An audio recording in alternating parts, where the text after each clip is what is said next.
The Middle Ages were a time of knights, castles, and epic battles.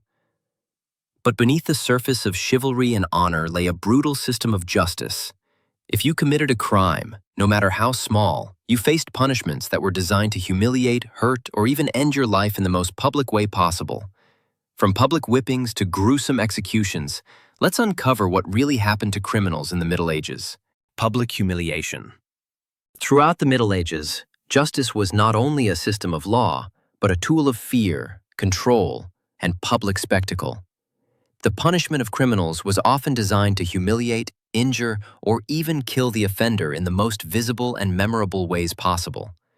For many minor offenses, punishment started with public humiliation.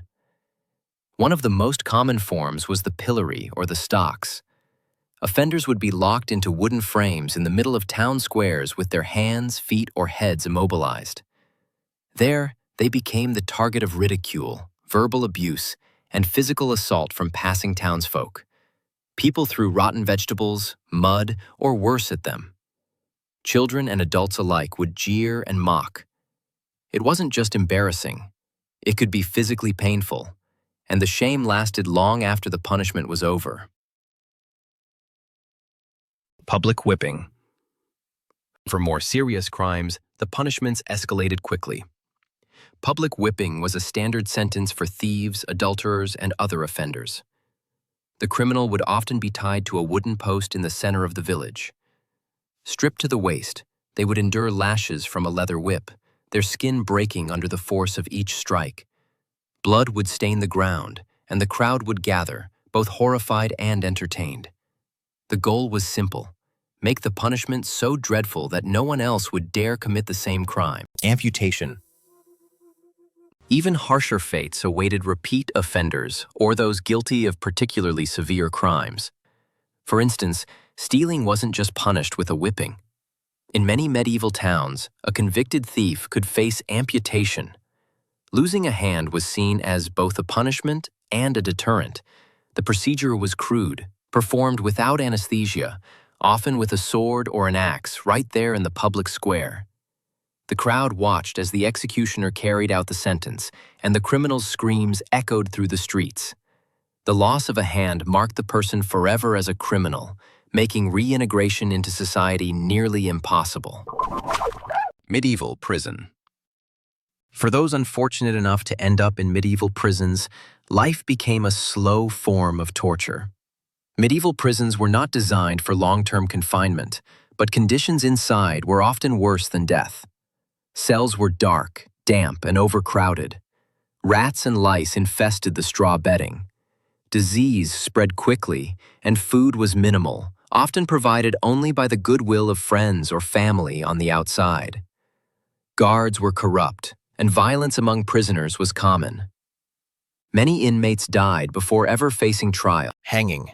For crimes like murder, treason, or betrayal, execution was almost inevitable. Hanging was one of the most common forms of capital punishment. Gallows were often placed in prominent locations, like the center of town or on a nearby hill. Crowds gathered to witness the final moments of the condemned.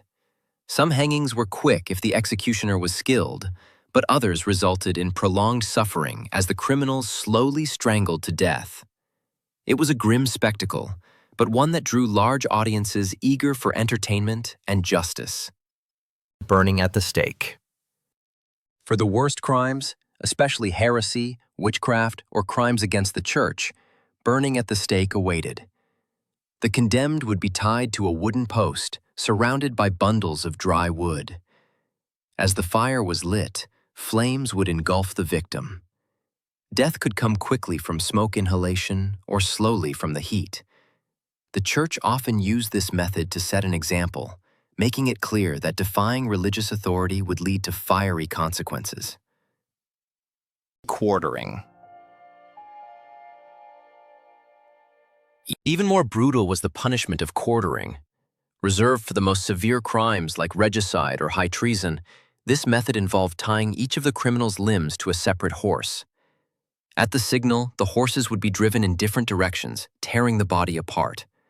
While this punishment was rare, its horror lived on in the collective memory of medieval people. Church punishments and public penance. Beyond physical punishments, the church also imposed spiritual penalties.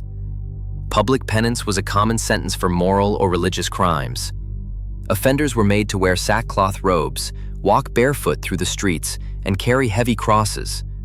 Sometimes they were forced to kneel outside churches for hours or even days, enduring humiliation in front of neighbors, friends, and strangers. Priests would oversee these penances, ensuring the punishment matched the crime. These displays served not only as punishment, but also as moral lessons for the community. Conclusion. Medieval justice was not about rehabilitation or fairness. It was about deterrence, control, and public spectacle. Pain and fear were tools used by both secular and religious authorities to maintain order. The next time you hear someone romanticize the Middle Ages, remember the reality faced by those accused of crime. If you enjoyed this look into the dark and brutal world of medieval punishments, don't forget to subscribe to